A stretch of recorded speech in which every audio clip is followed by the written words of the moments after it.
Have you ever gone on a trip and thought, this is amazing, but also kind of bizarre?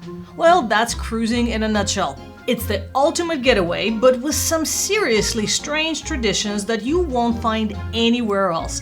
From the moment you step on board, things start getting weird, in the best possible way. Stay with me until the end because 2 of these cruise quirks are going to absolutely shock you.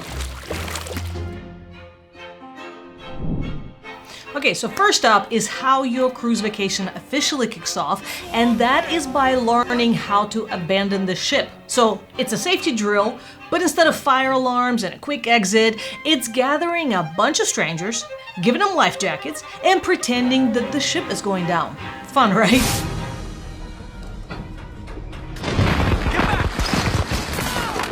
Well, thankfully on newer ships they now have virtual muster drills where you just watch the safety videos and check in at your station. But on older ships, they still do it the old-fashioned way.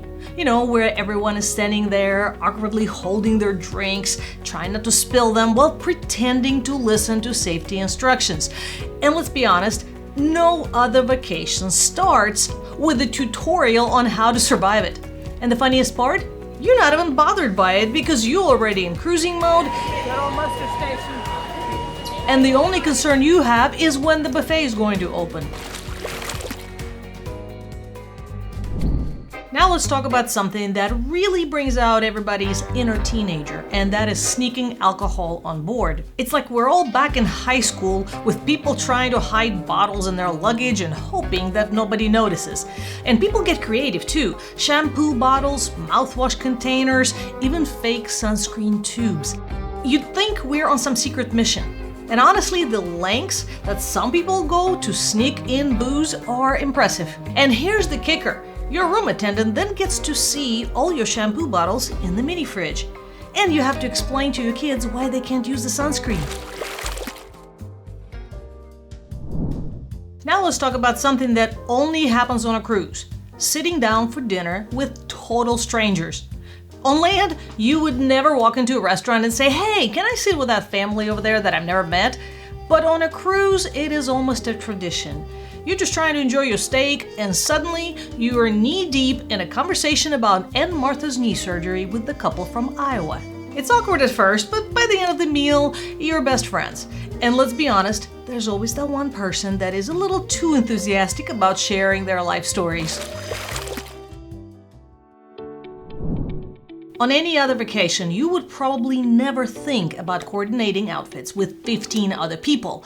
But on a cruise, it is practically a requirement. What? Did we just become best friends? Whether for a family reunion, for a bachelorette party, or just because you really love nautical puns, there's something about getting on a ship that makes people say, hey, you know what we need? Shirts that say get ship-faced in bright pink.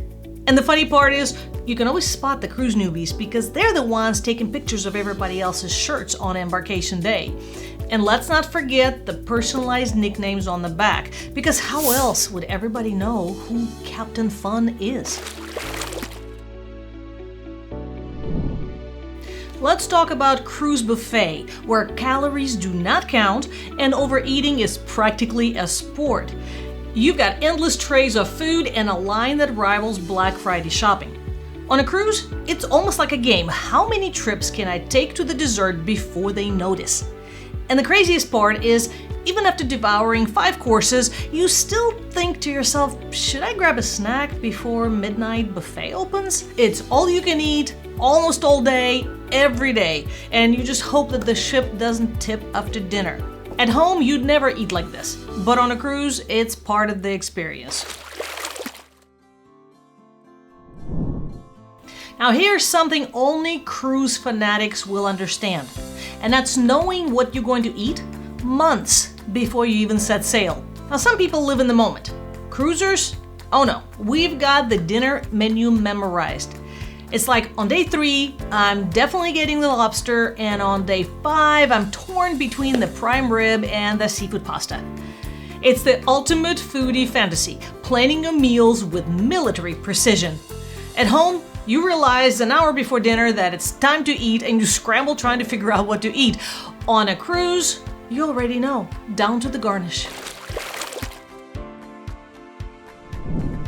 Another unique phenomenon are the cruise roll call groups, where you get to meet your new best friends online months before you even sail.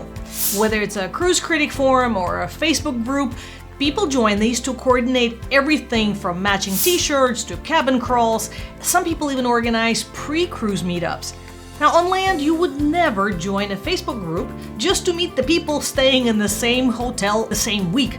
But on a cruise, you already picked out who is going to be on your trivia team before you even packed.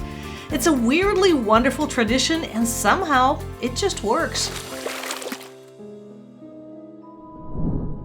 Now let's talk about one of the weird but oddly charming cruise traditions, towel animals. Every night you walk into your cabin and there it is, a towel folded into some mysterious creature just sitting on your bed. It's like origami, but fluffier.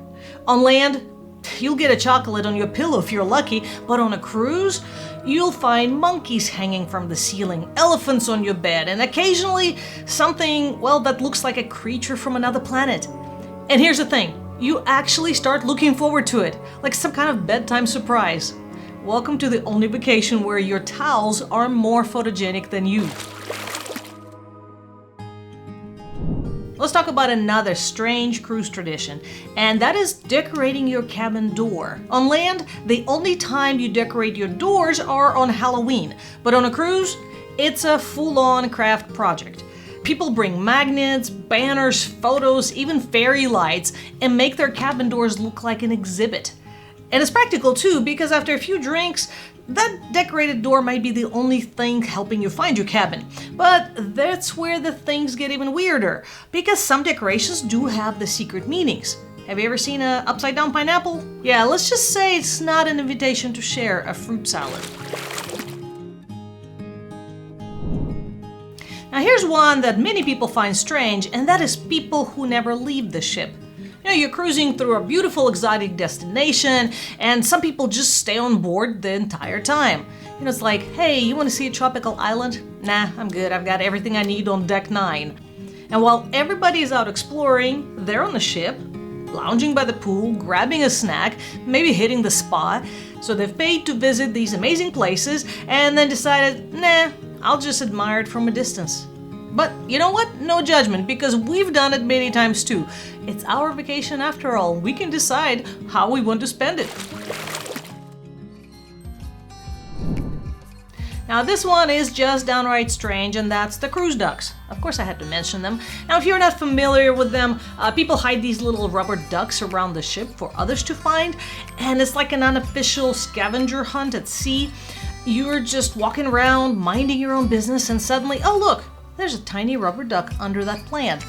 Some people even attach notes to the ducks with their cabin number, hoping you'll stop by and say hello, which, let's be honest, is kind of strange. And some cruise lines are starting to crack down on this, but so far, from what I'm seeing, more and more people are getting in on this duck thing. Finally, let's talk about the strangest thing about cruising, and that is how many people there are who don't cruise, but for some reason feel like they have to criticize it as much as they possibly can. You know the type. I would never go on a cruise. They're just giant floating petri dishes. It would be a nightmare to be surrounded by all these people on a boat. Never, not in a million years, absolutely not. I mean, I get it. Cruising is not for everyone. But if you've never tried it, how do you know? Honestly, these people are missing out on an amazing vacation, floating from one tropical paradise to another, with endless buffets and towel animals greeting you every night. Trust me, if you haven't cruised, you should try it at least once. You might just like it. In fact, we've had so many friends that were scared of going on a cruise ship. We talked them into it, and by day 3, they already booked 3 more cruises. Now that we covered the quirks and bizarre traditions of cruising, which one surprised you the most? Drop it in the comment below, and if you want more cruise content, don't forget to hit that subscribe button and watch my next video right here.